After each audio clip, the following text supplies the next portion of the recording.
Pessoal, sejam muito bem-vindos a mais uma aula do projeto Fisiologia em Vídeo. Eu sou o André e hoje estarei aqui com vocês para falar sobre a ventilação e perfusão, uma relação, entre essas duas variáveis que é muito importante para o estudo da fisiologia respiratória. Então, em primeiro lugar, a gente tem que saber o que é a ventilação e, a rigor, a ventilação seria o processo no qual o ar é movido para dentro e para fora do pulmão.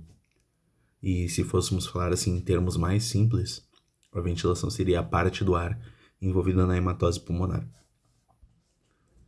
A gente precisa saber que a ventilação tem uma distribuição desigual dependendo das áreas dos pulmões, que a gente está analisando. Isso dá para a gente ver por essa figura que nos mostra o experimento com xenônio radioativo, no qual o paciente inala gás xenônio e a gente pode ver que a ventilação ela fica maior na zona inferior do pulmão, na base, do que na zona superior, no ápice, que por conta desse experimento. E a gente também tem que saber o que é a perfusão. É o processo no qual o sangue desoxigenado passa pelos pulmões e é reoxigenado, ou seja, é o fluxo sanguíneo pulmonar. E se a gente também fosse falar em termos simples, poderíamos dizer que a perfusão seria a parte do sangue que entra em contato com a parte do ar, que seria a ventilação, e assim a gente tem a dinâmica da hematose pulmonar. Necessário também falar da distribuição da perfusão dentro dos pulmões, que segue uma dinâmica parecida com a distribuição da ventilação. Ela também é maior na base do que no ápice, como a gente pode ver por outro experimento no qual também foi realizado com xenônio radioativo, e nesse caso ele não foi inalado, ele foi injetado junto com uma solução salina dentro do sangue, e quando essa parte de sangue entrou na circulação pulmonar, por contadores de radiação, pode-se ver que a região inferior ela viu um acúmulo maior desse xenônio, o que nos mostra que a perfusão é maior na base do que no ápice, seguindo a ventilação. Ou seja, a ventilação e a perfusão, analisadas as duas separadas, a gente pode ver que elas são maiores na base do que no ápice. Então é importante a gente ter isso em mente. Agora a gente precisa saber por que isso acontece. Falando sobre a ventilação, ela é maior na base do que no ápice, por quê? O pulmão sofre bastante efeito da gravidade. Essa gravidade meio que arrasta o pulmão para baixo. Ou seja, ela deixa os alvéolos do ápice menos complacentes.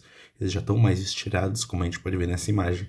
E quando a gente coloca o ar para dentro, ele tende a ir para os alvéolos que são mais complacentes, que seriam os da base. Percebam como eles ainda estão espremidinhos, eles têm bastante espaço ainda para poderem se expandir, ou seja, eles são mais complacentes, eles têm maior capacidade de expansão.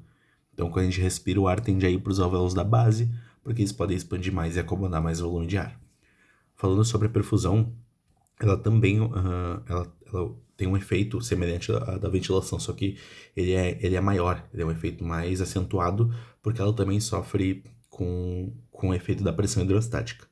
Mas como isso acontece? Bom, se a gente for olhar o pulmão como uma coluna de sangue, assim, contínua, a gente pode ver mais ou menos que o pulmão tem mais ou menos 30 centímetros de altura, e isso numa coluna de sangue contínua daria mais ou menos uma diferença de pressão, entre a base e o ápice de 30 centímetros de água em pressão hidrostática.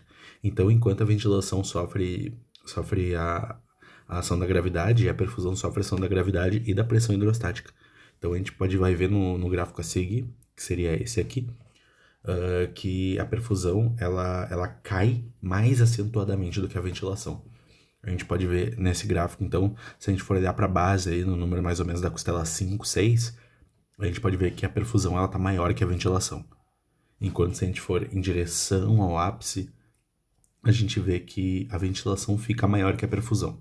As duas caem, se a gente for olhar nesse gráfico. As duas estão caindo, só que a perfusão ela cai de maneira mais acentuada, ela cai mais do que a ventilação, e isso vai ser importante para as relações entre elas, porque essa relação é uma fração. O R ali representa a nossa relação, e esse R ele vai sofrer uma relação direta e inversa da ventilação e da perfusão. Então é bom a gente também gravar isso. As duas caem, indo da base para o ápice, ou seja, as duas são maiores na base do que no ápice. No entanto, uma relação entre elas, a gente pode ver que a perfusão é maior que a ventilação na base, e que a ventilação é maior que a perfusão no ápice. E agora a gente chega também na relação propriamente dita, né? Então a gente pode ver aqui que no ápice a ventilação é maior que a perfusão. No hilo pulmonar, a gente pode ver que mais ou menos a gente adota assim como se elas fossem iguais. E na base, a perfusão ela é maior do que a ventilação. Ou seja, a gente pode ver aqui que a nossa relação VQ no ápice ela é maior que 1. No hilo ela é igual a 1, porque a gente adota que elas são iguais, mais ou menos. E na base ela fica menor que 1. Importante a gente saber isso. Porque se a gente voltar ali no gráfico, a gente pode ver que existe aqui mais ou menos no hilo pulmonar na costela 3, existe um momento que elas estão iguais, né? E que por conta dessa caída mais acentuada, essa relação muda. Então a gente tem que ter isso aqui em mente quando a gente for analisar essas zonas aqui do pulmão, ápice e base, e saber em qual a ventilação é maior que a perfusão, em qual a perfusão é maior que a ventilação, em qual elas são iguais e o que isso traz para nossa relação VQ. Agora ainda que a gente pode mostrar aqui uma imagem muito boa do Silverthorne, que fala sobre a ventilação e perfusão equilibradas, né? A gente vê aqui o sangue chegando com pouco oxigênio, fazendo a hematose aqui nos alvéolos e saindo oxigenado para voltar ali pro coração e ser distribuído depois na circulação sistêmica. Só que isso pode acontecer algumas anormalidades dentro da nossa relação ventilação-perfusão. E a gente tem que ter noção de quais são as relações diretas e inversas. Por exemplo, a imagem aqui mais à esquerda no gráfico, a gente pode ver que tem um bloco que está trancando a ventilação. Ou seja, só está havendo perfusão. A gente está vendo que a ventilação caiu, ela foi interrompida, né? E isso pode nos mostrar aqui que a relação VQ ela diminui, porque se a gente trancou a ventilação, a gente diminuiu a ventilação. E V e R, que seria o R da relação, né? V e R tem uma relação direta. Lembra de matemática, cursinho, razão e proporção? Se a relação direta, se o numerador cai, a fração cai. Tipo, a relação é diminuída. Ou seja, se V cai, R cai também. Mas se a gente pegar a imagem mais à direita aqui, a gente pode ver que a perfusão ela está obstruída por aquele bloquinho preto. Se a perfusão está obstruída, a perfusão cai. Só que se o denominador cai, o R aumenta. Ou seja, se V cai, R cai. Mas se Q cai, R aumenta por conta de uma relação direta entre V e R e uma relação inversa entre Q e R. Importante a gente ver isso quando a gente for analisar. A gente pode ter alguns momentos, no caso de obstrução da circulação ou obstrução da ventilação pulmonar. É bom a gente ter isso em mente quando a gente for analisar a relação VQ. A seguir, a gente pode falar sobre um assunto também bem importante, que são os efeitos da relação VQ nas pressões parciais dos gases, né? Por exemplo, a gente pode ver aqui na figura B que, por exemplo, dá para ter um bloqueio da ventilação. A gente pode ver esse bloquinho aqui, tá bloqueando ali a ventilação. Isso pode acontecer por conta de um edema pulmonar, por exemplo. E o sangue que entra no leito arterial, o sangue que está chegando desoxigenado, ele não tem ar para poder fazer a troca gasosa. Então ele sai também desoxigenado. Então ele entra no leito arterial sem passar por uma área ventilada. Isso a gente chama de shunt absoluto. É o sangue desoxigenado que está entrando no leito arterial. Agora, se a gente for olhar na figura C, está tendo uma obstrução da perfusão. Isso pode acontecer por um espessamento entre a barreira ar e sangue. Isso leva a gente à hipoxemia.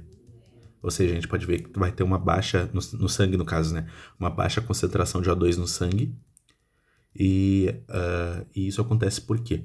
Quando a gente há bloqueio do fluxo sanguíneo, a gente não consegue ter troca. Porque não está chegando sangue novo, sangue desoxigenado para trocar. Ou seja, no caso de hipoxemia, pode haver uma pergunta do tipo, como é que a gente consertaria, como é que a gente trataria esse quadro de hipoxemia? E uma das alternativas poderia ser colocando mais ar. Não, isso não pode acontecer. Tipo, não é possível a gente abolir a hipoxemia resultante desse desequilíbrio com incremento de ventilação. Porque a gente vai jogar ar aqui para dentro, só que nada vai acontecer porque não tá tendo fluxo. Não tá tendo fluxo sanguíneo, então não tá tendo troca. O paciente vai continuar a hipoxemia mesmo que a gente continue a ventilar. E no caso, Aí a gente tem esses dois casos, e no caso A a gente tem o caso normal, né?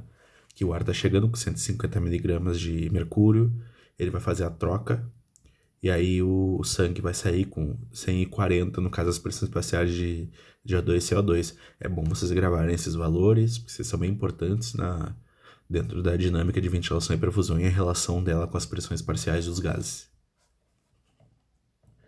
E por fim, a gente pode falar sobre os efeitos dessa relação, no caso dela ficar mais baixa ou mais alta, dependendo da região, né? Que a gente pode tratar dentro do pulmão. Então, observem aqui nesse gráfico que a relação é elevada no ápice. E isso resulta em uma pressão de O2 alta e uma pressão de CO2 baixa. Enquanto isso acontece o oposto na base. Se a gente for olhar ali na base, daí a gente vai ter uma pressão de O2 baixa e uma pressão de CO2 alta. Isso é importante a gente saber. Não chega a ser uma normalidade, é só uma questão fisiológica do pulmão que interfere nas pressões parciais dos gases. É um pouco mais avançada essa parte, então, mas é sempre bom a gente saber um pouco mais para que a gente chegue mais preparado também para saber mais sobre a fisiologia respiratória. Então, pessoal, queria agradecer a vocês por estarem comigo aqui nessa aula. Espero que tenha sido proveitoso, que vocês possam ter entendido as relações de ventilação e perfusão. E aqui estão as referências que nós usamos para poder montar essa mini aula aqui para vocês. E espero vocês na próxima aula. Muito obrigado. Até mais.